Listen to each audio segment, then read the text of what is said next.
Viewers, আজকে এমন একটি মেডিসিন ও তার রিভিউ নিয়ে আলোচনা করতে চলেছি, যেটি আমরা আমাদের অনেক সময় জ্বর বা গা ব্যথা হলে অনেক সময় ফার্মেসি থেকে কিনে খেয়ে থাকি। তো সেই মেডিসিনটার নাম হলো নিসিপ প্লাস। তো এই নিসিপ প্লাস যেটিতে রয়েছে নিমেসলাইড ও প্যারাসিটামল। তো এই নিসিপ প্লাস যেটিতে রয়েছে নিমেসলাইড রয়েছে 100 mg ও প্যারাসিটামল রয়েছে 325 mg। তো এটি তৈরি করেছেন সিপ্লা কোম্পানি। তো এই নিমেসলাইড ও প্যারাসিটামল মিলিতভাবে যে তৈরি হয়েছে নিসিপ প্লাস, এর কাজ কী, এর ডোজ কী, এর সাইড এফেক্ট কী রয়েছে, এটি মানবদেহে কীভাবে কাজ করে, কতটা কাজ করে, এর সমস্ত তথ্য নিয়ে আজকে আলোচনা করব। তো ভিডিওটি স্কিপ না করে সম্পূর্ণ দেখতে থাকুন। তো এই নিমেসলাইড ও প্যারাসিটামল যেটি রয়েছে, প্যারাসিটামল হলো অ্যান্টিপাইরেটিক অ্যানালজেসিক ড্রাগ, ও যে নিমেসলাইড রয়েছে, নিমেসলাইড হলো নন স্টেরয়েড অ্যান্টি ইনফ্লেমেটরি ড্রাগস, অর্থাৎ এটি একটি প্রদাহনাশক ঔষধ।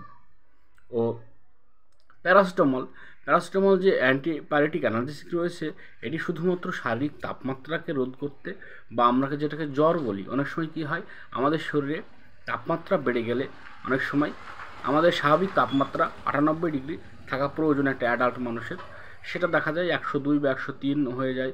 তখন আমাদের শরীরে হঠাৎই প্রচণ্ড তাপমাত্রা বৃদ্ধি হয় ও আমাদের শরীর কাঁপতে থাকে, আমরা শয্যাশায়িত হই। তখন কি হয়, থার্মোমিটার দিয়ে মাপলে আমাদের যে শারীরিক উষ্ণতা সেটা 102 বা 3 হয়ে গেছে, সেটাকে আমরা জ্বর বলে ধারণা করে থাকি। সেক্ষেত্রে এই প্যারাসিটামল বা অ্যান্টিপাইরেটিক অ্যানালজেসিক ড্রাগ আমরা ব্যবহার করে থাকি। যেটাতে নিমেসলাইড রয়েছে, নিমেসলাইড হলো অ্যান্টি ইনফ্লেমেটরি অর্থাৎ প্রদাহনাশক ঔষধ। এটি নন স্টেরয়েড একটি প্রদাহনাশক ঔষধ বা স্টেরয়েড বিহীন একটি প্রদাহনাশক ঔষধ। তো এই দুটি কম্পোজিশন বা দুটি উপাদান একত্রিতভাবে কোন কোন ব্যথার উপর কাজ করে থাকে, এই দুটি কম্পোজিশন একত্রিতভাবে মানবদেহের যে কোনো ব্যথা ও জ্বরকে অনুভব হয়, যখন জ্বর বা ব্যথা, সেটিকে দূর করতে সাহায্য করে। তো এটি বিশেষ করে মাসিকের ব্যথা, মাথায় ব্যথা যন্ত্রণা, ঘাড়ের তীব্র ব্যথা বা যন্ত্রণা, অনেক সময় কি হয়, আমাদের ইউরিনারি ট্র্যাক্ট ইনফেকশন হলে, প্রস্রাবে জ্বালা যন্ত্রণার ক্ষেত্রেও এই নিমেসলাইড প্যারাসিটামল ভালো কাজ করে। এছাড়াও arthritis, rheumatoid arthritis, spondylosis, Baat ও যে কোনো জায়গায় লাগা ব্যথাকে কাজ করে থাকে। তো এই নিমেসলাইড যেটি রয়েছে, নিমেসলাইড আমাদের শরীরে কিভাবে কাজ করে। তো এই নিমেসলাইড হলো একটি COX-2 ইনহিবিটর। তো COX-2 ইনহিবিটর কি? তো এই COX-2 ইনহিবিটর হলো মানবদেহের একটি এনজাইম। তো এই COX-2 ইনহিবিটর হিসেবে কিভাবে কাজ করে, এই COX-2 যেটি নিমেসলাইড রয়েছে, এটি মানবদেহের যে প্রদাহনাশক হিসেবে কাজ করে থাকে। অনেক সময় কী হয়, আমাদের শরীরে যখন প্রচণ্ড ব্যথা বা বেদনা অনুভব হয়, তখন নিমেসলাইড গ্রহণ করলে সেটি যে নিমেসলাইড রয়েছে, এই নিমেসলাইড সেই প্রদাহকে নাশ করে থাকে, বা যে আমাদের এনজাইম রয়েছে, মানবদেহের যে এনজাইম COX-2 এনজাইম রয়েছে, সেই COX-2 এনজাইমকে প্রদাহ নাশ করার কাজ করে থাকে।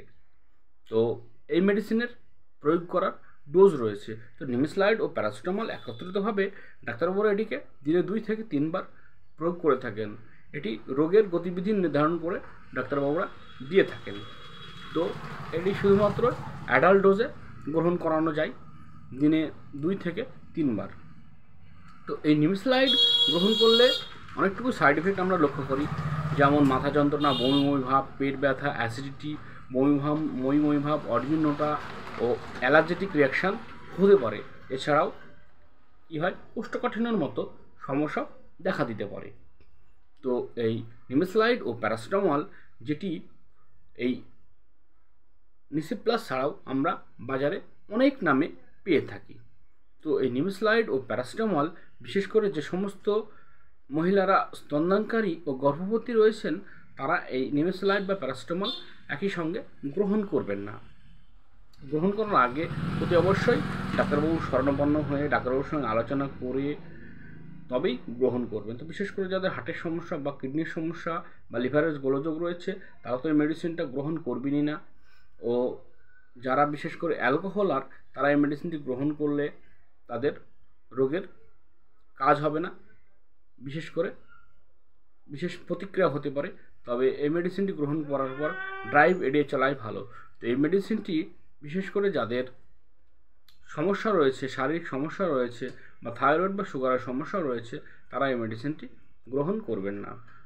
আর আমার এই ভিডিওর থেকে যদি আপনাদের ভালো লেগে থাকে তাহলে অবশ্যই চ্যানেলটি সাবস্ক্রাইব করবেন ও পাশে থাকা বেল আইকনটি টিপে দেবেন, যাতে করে এই নিমেস্লাইড ও প্যারাসিটামলের মতো আরও অন্যান্য ভিডিও নিয়ে যেন আপনাদের সম্মুখে হাজির হতে পারি। তো আমার এই ভিডিও দেখে কেউ এই নিমেস্লাইড, প্যারাসিটামল বা নিসিপ প্লাস কিনে খাবেন না। আমার এই ভিডিওটা শুধুমাত্রই অভিজ্ঞতার উদ্দেশ্যে। ধন্যবাদ বন্ধুরা, ভালো থাকবেন, সুস্থ থাকবেন, ধন্যবাদ।